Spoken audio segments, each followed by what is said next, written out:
and welcome to today's 5 at 5. I hope you're doing well today. I want to read from John 21. I'm going to read from the Amplified Version. And it says, John 21, beginning at verse 15, the love motivation. You know, the last time we were together, we talked about love. Let's look at love in this regard. It says, so when they had finished breakfast, Jesus said to Simon Peter, Simon, son of John, do you love me more than these? Others do with total commitment and devotion. He said to him, yes, Lord, you know that I love you with a deep personal affection as for a close friend. Jesus said to him, feed my lambs. Again, he said to him a second time, Simon, son of John, do you love me with total commitment and devotion? He said to him, yes, Lord, you know that I love you with a deep personal affection as for a close friend. Jesus said to him, shepherd my sheep. He said to him a third time, Simon, son of John, do you love me with a deep personal affection for me as for a close friend? Peter was grieved that he had asked him the third time, do you really love me with a deep personal affection as for a close friend?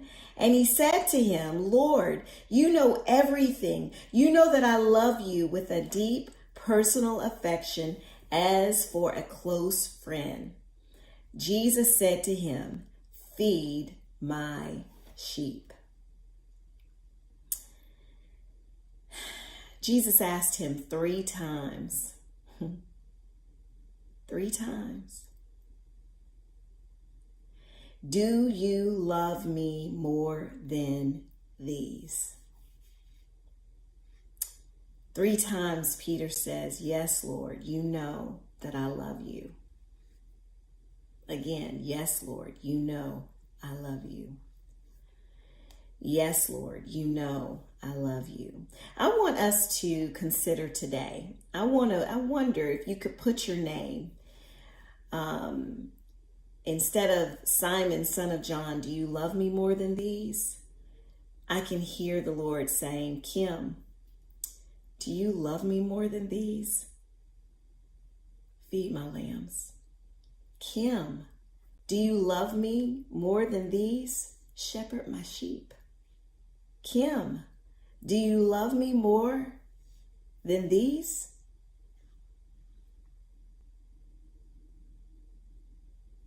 Feed my sheep.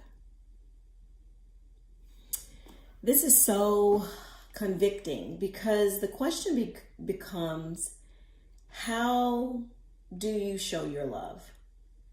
How do I show my love? If somebody would look at your life, what would they say? How would they know that you love Jesus?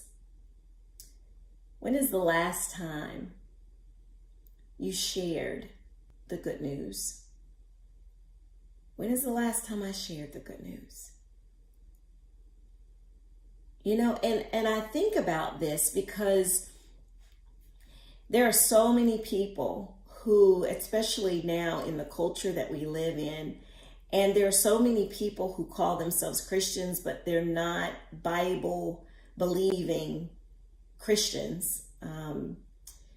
You know, so many don't really know what God's word says. And so the question becomes, do you share God's word with others?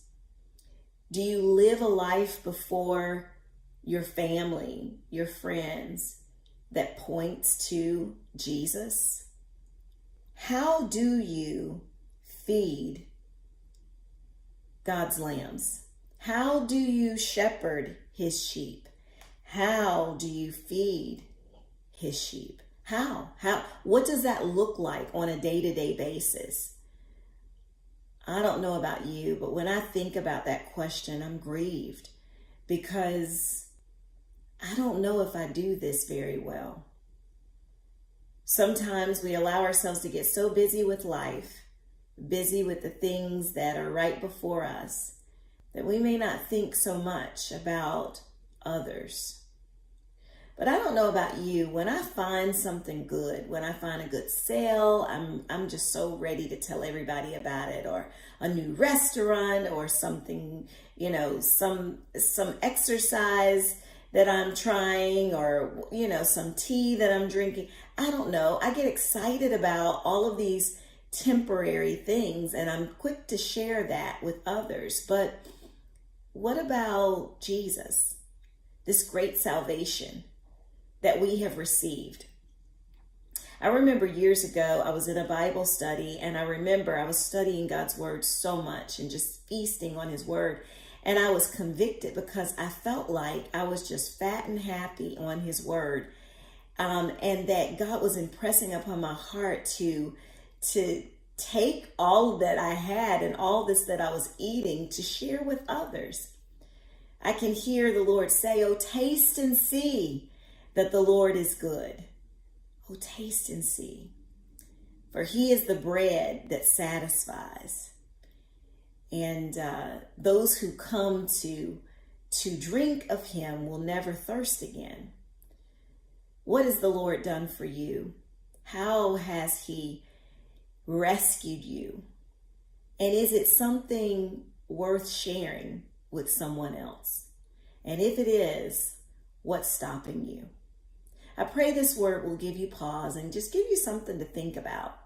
It definitely is convicting me and giving me something to think about. And remember to share it with someone, and that we are blessed to be a blessing. I look forward to seeing you on the next 5 at 5. Be blessed.